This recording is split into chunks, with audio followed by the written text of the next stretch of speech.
Hi everybody. Today's November the 4th, 2024, and I gotta tell you something. It's like 10 o'clock at night.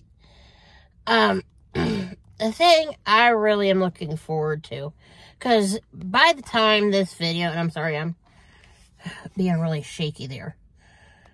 Hope that helps. Well, I'm out and about right now.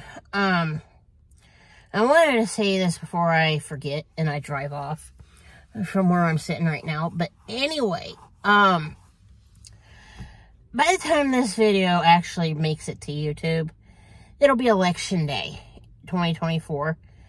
I'll tell you what, I cannot wait until Wednesday, to be completely honest. And I know for a fact that I'm not the only person that feels this way. A couple of people that I know on Facebook have actually posted pictures of Annie singing tomorrow, the attack ads in tomorrow. Yes, thank God. You know what I think? And this is something I feel like it needs to get shared. I think what would improve elections, because ever since the last 6 election cycles, counting the current one, has gone, and we're talking on since, 2000. The attack ads since 2000 have progressively gotten more, lots of things. They've gotten to be a lot of things, but mean-spirited is what I'm looking for. Mean-spirited, vicious attacks on candidate 1 or candidate 2. The other problem we're having is there are other countries trying to mess everything up, or so I'm told. But I'm like, okay, well, I don't know how much of that is true or not. But either way, what I think needs to happen, first and foremost, and this would improve the politics in general, is make it illegal for anybody, including like special interest groups or whatever, to badmouth candidates. Like candidate 1, it doesn't matter if they're a Democrat or a Republican, cannot badmouth candidate number 2 who might be a Democrat or a Republican or an independent or the goat herder or what have you. But I think what needs to happen, and I think this would be totally fair, is 1, they restrict everybody's comments down to what what candidate 1, 2, 5, 12, 30 stands on their platform, and that's it. That's it. And then when it comes time for like a debate or whatever, they can only talk about those things and like what they think about those issues, and like what if elected they'll do about said issues, and that's it. That's all they're allowed to talk about. They can't talk about anything outside of that. They can't, candidate 1 can't call candidate 2 a limey billy goat. Not to badmouth billy goats, but like, for example, like, you can't call him a limey billy goat. And candidate 2 can't call your candidate 1 an ugly, gump-faced, blowed-up baboon, or what have you. They can only talk about, well, I disagree, here's why, here's what I would do about X.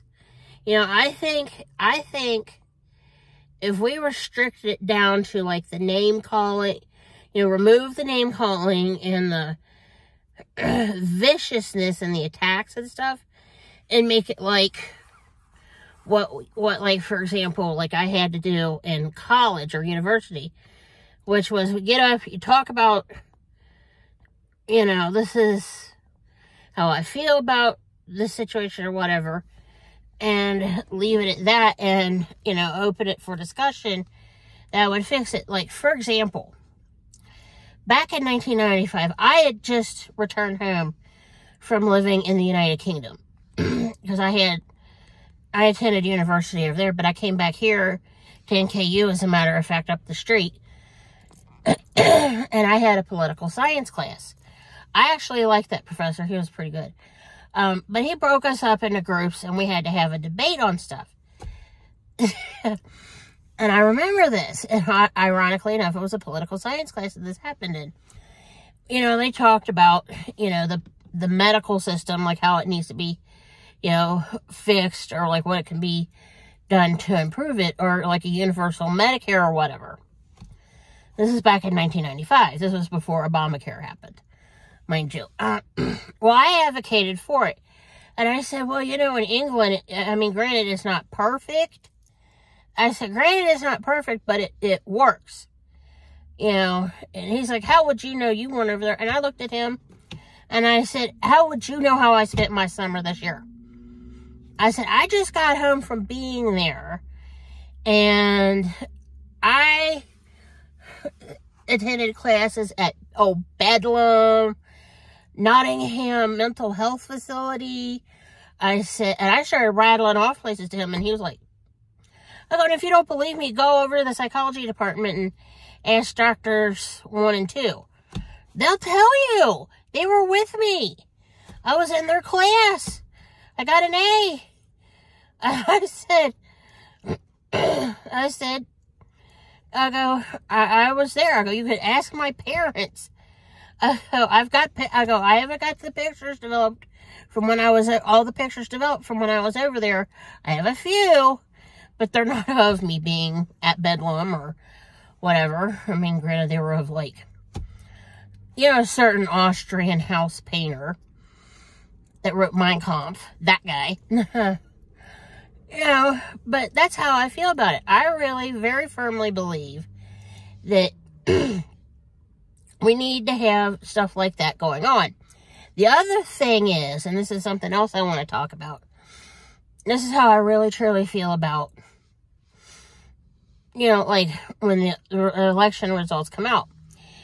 Now, granted, places like here in Kentucky are our system here in Kentucky, we're always like, you know, like right now, thank you very much. We're like one of the fastest states to get our stuff counted and together and whatever. You know, I think a lot of the other states would do good to emulate us on that end, because I can't tell you what we do here, but I mean, it's all on paper. That's the one thing, for starters. It's all on paper, and, you know, our stuff, it's like, you know, it's easy peasy lemon squeezy. I mean, I remember the old pull tab things that we used to have when I was a little kid, and my mom and dad would go vote. Yes, my parents took me when they went and voted, because my mom said, I remember my mom telling me, you know, this is one of the most important things you'll ever have to do in your life, is vote. That's like one thing that stood out in my mind that my mom said. And I remember her telling me that, and she actually, you know, let me, it was back in the 80s. It was, you know, like the little knobs that you just, you know, it was like you either turned it left or turned it right. And it was just real simple. I mean, like a little kid could do it. I'm an example of that. I was like, okay, sis. You know, Mom said, pull this knob here. Okay. Okay, Mommy. Just, you know. But yeah, I'll tell you something. My number one concern is I hope that whomever wins Tuesday is, you know, gracious about it. And more importantly, I am not sure who's going, you know, there's going to be winners and losers on election day. But whomever loses, and this is directed at a certain one that's been saying that they're not going to accept the results. Look, if you lose, at least act like an adult about it. Excuse me, I think I have a sinus infection on top of it. But that's how I feel about it. If you know, if the candidate loses, I hope whoever loses on later today, once everything's counted, I mean, it may take a day or two, But whoever ends up losing, I hope you're gracious about it. I mean, you know, because that reflects badly on not only you as a person, but makes us look like we allow this kind of infantile behavior to happen. I mean, seriously. I'm like, that's, in a word, embarrassing. It is. That's how I feel about it. And, you know, I shared something on Facebook, what was it, Friday or Saturday? And I'm going to give a shout out to this person here. I don't know if she'll ever see this video, but I have to give this person credit for putting this thought in my head. Tammy Nolan, honey, if you ever see this video, I want to thank you for giving me this thought and me talking about people handling it diplomatic. I'm not talking about Tammy as a person on that, but Tammy, I want to thank you because she shared something that somebody said. I won't say who, but, you know, it's about getting out there and voting and how important it is. Tammy put that out there on Facebook, and I want to thank her for making me think about this, about what if, and I said this on Friday or Saturday on Facebook. I said, and nobody answered me. I guess because it was like 2 in the morning. You know, sometimes you have ideas at 2 in the morning and nobody answers. But what I said on Facebook was, and I framed it this way, what if come Tuesday, once everything's said and done and counted, what if your candidate loses? What if your candidate loses? How are you going to handle it? Are you going to be gracious about it and be like, okay, well, the majority has spoken, my candidate lost? Or are you going to scream, cry, stamp your feet, and have a meltdown? You know, if you're old enough to vote, you're old enough to know how to act like an adult. You know, I mean, screaming, yelling, stamping your feet isn't going to fix the problem. That's what I'm getting at. You know, seriously. And I mean, it's embarrassing. You know, you're embarrassing yourself and making the rest of us look like we encourage this stuff. I'm serious. I mean, that's what I'm getting at. You know, I would, and before y'all go blow up my comments going, well, that, you know, we're allowed to act like that. Yes, you are. I'm not saying that to not act like that, but I'm just saying I wish you would not, okay? Just don't do it around me. That's what I'm getting at. But, you know, I mean, and I also wanted to say, you know, if your candidate loses, not only A, be gracious about it, and say the majority has spoken, and accept the results, but B, don't throw a temper tantrum or do what they did back in January of 2021, blew up the Capitol building, basically. I mean, they didn't literally do it, but we all know what happened back then. And act like an adult about it. Be like, you know, there's, you know, if whomever gets voted into the office on election day, come 4 years, if they stinketh, then vote them out. I mean, this is what this process is about, but be an adult about it. Again, be an adult about it. You know, just say, okay, well, there's next time. You know, next time we'll get who we want. We'll try to get whoever we want in there. Emphasis on try. But anyway, you know, I just want you guys to think about that. What I would really love is for no attack ads. You know, just stick to the straight facts. Like, I believe, you know, like universal health care, or allowing people that, you know, are low income to have phones so, like, they can call and get help, or, like, their bosses can call them, or, like, you know, they can make doctor's appointments or whatever for free, you know, and make transportation more easier for low-income people, or things of that nature, and just stick to stuff like that. Well, anyway, my hands are starting to get tired, and I need to leave because I think these workers at this place where I pulled over to shoot this video are giving me the side eye. Well, I hope y'all have a good day, and may the best person win. That's all I'm going to say. And I hope that they behave diplomatically about it.